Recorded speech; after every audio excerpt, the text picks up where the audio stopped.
Hello बच्चों, twelfth class. देखो बच्चों, बहुत सारे बच्चों ने मेरे को कमेंट किए थे कि सर एक्टिवेशन एनर्जी और थ्रेशोल्ड एनर्जी पे हमें वीडियो बना के दे दीजिए। तो आज आपको एक्टिवेशन एनर्जी, थ्रेशोल्ड एनर्जी और इंथैल्पी के बारे में बता रहे हैं, विशेषकर अगर ऐसा ग्राफ दिया हो तब। ठीक है, अगर आपको थ्रेशोल्ड एनर्जी, रिएक्टेंट की एनर्जी और एक्टिवेशन एनर्जी के बारे में एक रिलेशन बताऊं तो वो इस तरह का, देखो बच्चों, थ्रेशोल्ड एनर्जी,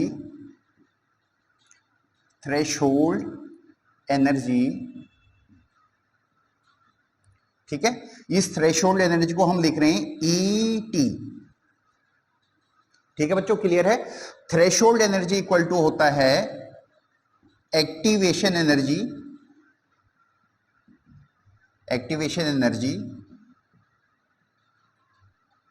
ठीक है, जिसको हम लिख रहे हैं E A, activation energy plus internal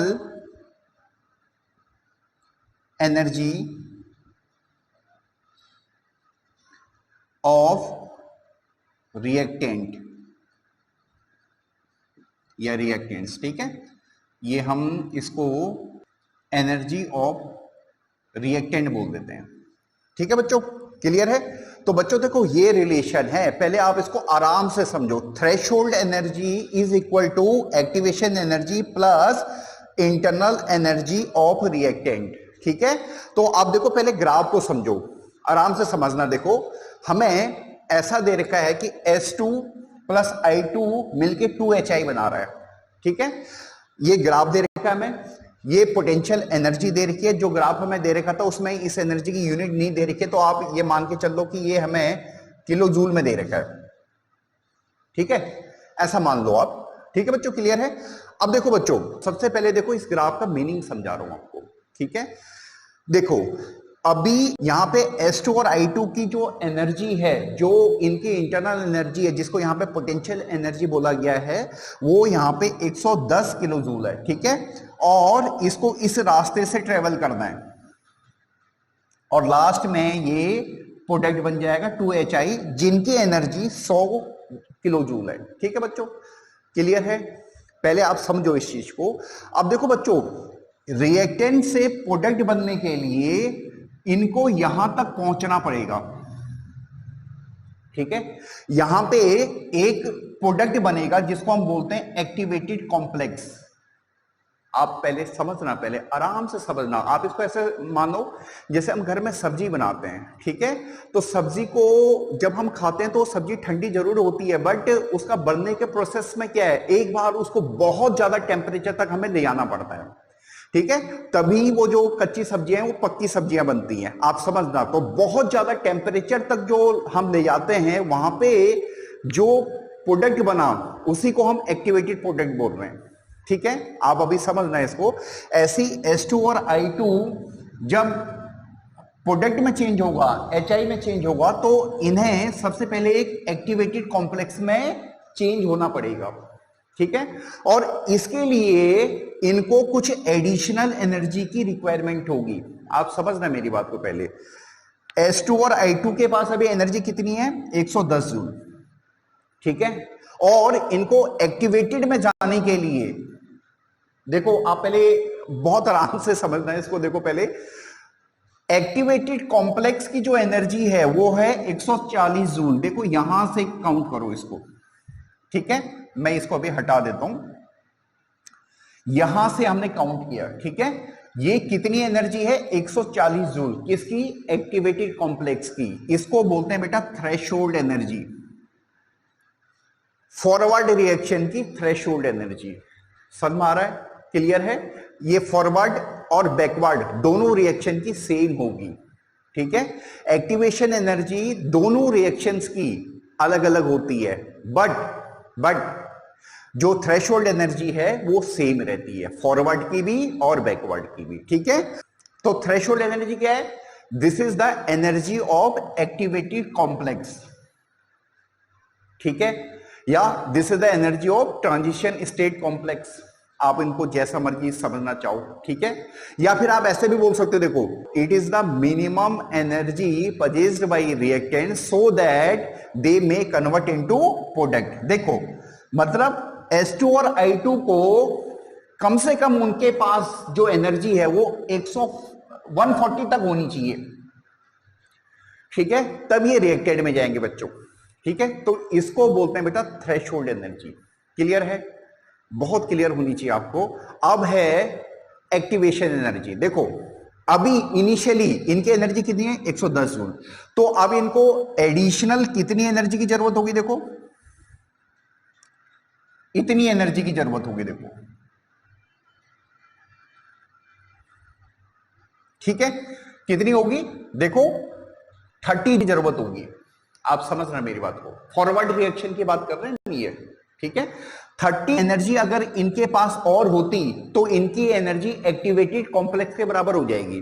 तो इस एडिशनल एनर्जी को जिसे लेके रिएक्टेंट की एनर्जी एक्टिवेटेड कॉम्प्लेक्स के बराबर हो जाती है, उस एडिशनल एनर्जी को हम बोलते हैं एक्टिवेशन एनर्जी। इसलिए इसको जनरली हम EA से भी नापते हैं और कई बार इसको एक्सेस एनर्जी भी बोला जाता है, ठीक है। आपको क्लियर आ रहा है, एक्टिवेशन एनर्जी को कई बार एक्सेस एनर्जी भी बोली जाती है, ठीक है। बहुत ठीक है बच्चों। तो एक्टिवेशन एनर्जी आपको समझ में आएगी इस एग्जांपल से। यानी एक्टिवेशन एनर्जी क्या है, it is the additional energy required by the reactant to reach the energy of activated complex, ठीक है। थ्रेशोल्ड एनर्जी क्या है, it is the energy of a activated complex. आप समझना मेरी बात को पहले, थ्रेशोल्ड एनर्जी एक बैरियर है। मेरे बेटा देखो इस क्वेश्चन से आपको बहुत आसानी से समझा रहा हूं। इस क्वेश्चन में अगर थ्रेशोल्ड एनर्जी हमसे पूछी हुई होती तो दैट इज 140, ठीक है, 140 किलो जूल, ठीक है, क्लियर है। और हमें एक्टिवेशन एनर्जी अगर फॉरवर्ड रिएक्शन की पूछी हुई होती तो दैट इज 30 जूल। आप समझ रहे मेरी बात को, ठीक है, क्लियर है, बहुत क्लियर होना चाहिए आपको, ठीक है। तो एक्टिवेशन एनर्जी क्या है, it is the additional energy required for reactant so that they may change into activated complex, ठीक है बच्चों, क्लियर है यहां तक क्लियर होना चाहिए आपको, ठीक है। अब है हमारे पास इंथैल्पी निकालना, ठीक है, इस फॉरवर्ड रिएक्शन की इंथैल्पी निकालना। देखो बच्चों इंथैल्पी ऑफ ए रिएक्शन कैसे निकलती है, internal energy of product minus internal energy of reactant, ठीक है बच्चों। जो इंटरनल एनर्जी है प्रोडक्ट की, उसमें से आप रिएक्टेंट की इंटरनल एनर्जी को माइनस करोगे, ठीक है। यहां पे इस क्वेश्चन में बाय डिफॉल्ट ऐसे मान लो कि ये पोटेंशियल एनर्जी जो दे रखी है यही प्रोडक्ट और रिएक्टेंट की इंटरनल एनर्जी है, ठीक है। तो देखो यहां पे प्रोडक्ट की फाइनल इंटरनल एनर्जी कितनी है, देखो 100, और रिएक्टेंट की कितनी है 110, दैट इज -10 किलो जूल बोल लो ऐसे, ठीक है, क्लियर है। यूनिट हालांकि दे नहीं रखी है इस क्वेश्चन में, बट हमने अपनी तरफ से लगा ली है, ठीक है बच्चों। तो ये निगेटिव में आ गया है, ठीक है। तो ये एक एक्सोथर्मिक रिएक्शन है, ठीक है, क्लियर है, आपको बहुत क्लियर होनी चाहिए। एक्सोथर्मिक रिएक्शन में जो प्रोडक्ट होती है उसकी इंटरनल एनर्जी कम होती है एज कंपेयर टू रिएक्टेंट। ये एक्सोथर्मिक रिएक्शन की कैरेक्टरिस्टिक है। क्या, एक्सोथर्मिक रिएक्शन में जो प्रोडक्ट होता है, ठीक है, उसकी इंटरनल एनर्जी रिएक्टेंट से कम होती है, ठीक है बच्चों, क्लियर है। देखो आपको बहुत क्लियर होना चाहिए। तो ये हमने जो इंथैल्पी निकाली है ये निकाली है फॉरवर्ड रिएक्शन के लिए, ठीक है। अब आ जाओ बैकवर्ड रिएक्शन के लिए, ठीक है। देखो बच्चों बैकवर्ड रिएक्शन में, ठीक है, हमारा क्या होना चाहिए, देखो ये इस तरह का है, 2HI डिकम्पोज हो रहा है S2 + I2 में, ठीक है। यानी अब ये रिएक्टेंट है और ये प्रोडक्ट है, ठीक है। तो देखो थ्रेशोल्ड एनर्जी हमारी क्या हुई, देखो threshold energy is the minimum energy possessed by ये reactant so that they may cross the barrier. ठीक है, ये जो एनर्जी बैरियर है इसको वो क्रॉस कर सकें। देखो तो 2HI से हमें क्या बनाना है, H2 प्लस I2 बनाना है।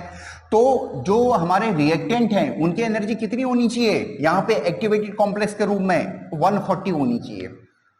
ठीक है, तो इस केस में भी जो हमारी थ्रेशोल्ड एनर्जी है मेरे बेटा वो तो 140 ही रहेगी। क्लियर है, what ever with the unit, यहां पे जो भी यूनिट दे रखी है। ठीक है, अब है एक्टिवेशन एनर्जी निकालना। ठीक है, तो एक्टिवेशन एनर्जी क्या है, it is the additional energy required bye reactant so that they may cross energy barrier. ठीक है, अलग अलग भाषा में आप उसको बोल सकते हो, कोई रट्टाफिकेशन की जरूरत नहीं है। अभी देखो हमारी रिएक्टेंट की एनर्जी कितनी है, 100। ठीक है, अब देखो उसे कितनी एडिशनल एनर्जी की रिक्वायरमेंट है, देखो उसको इतनी एनर्जी और चाहिए। देखो यहां पहुंचने के लिए 140 तक पहुंचने के लिए इतनी एनर्जी और चाहिए, यानी कितनी चाहिए, 40। ठीक है, 40 किलो जूल की और रिक्वायरमेंट है। क्लियर है बच्चों, ठीक है, क्लियर है। This is the activation energy. समझ में आ रहा है, यानी इतनी एडिशनल एनर्जी HI रिएक्टेंट की होनी चाहिए H2 प्लस I2 में कन्वर्ट होने के लिए to cross this energy barrier. ठीक है, बहुत क्लियर होना चाहिए आपको। तो एक्टिवेशन एनर्जी इस केस में 40 किलो जूल आ जाएगी। ठीक है, अगर हमें इंथैल्पी पूछे इस रिएक्शन की, ठीक है, तो इंथैल्पी हम कैसे निकालेंगे, देखो बच्चों, enthalpy internal energy of product minus internal energy of reactant. ठीक है बच्चों, इंटरनल एनर्जी प्रोडक्ट की यहां पे कितनी है, 110, और रिएक्टेंट की कितनी है, 100।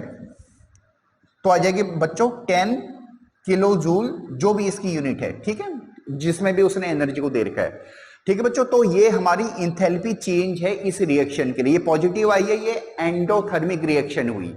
ठीक है, डिकम्पोजिशन कैसा हुआ, एंडोथर्मिक रिएक्शन है। एंडोथर्मिक में जो प्रोडक्ट होते हैं उनकी एनर्जी रिएक्टेंट से ज्यादा होती है, उनकी इंटरनल एनर्जी। ठीक है बच्चों, एंडोथर्मिक रिएक्शन में जो प्रोडक्ट होता है उनकी इंटरनल एनर्जी रिएक्टेंट से ज्यादा होती है।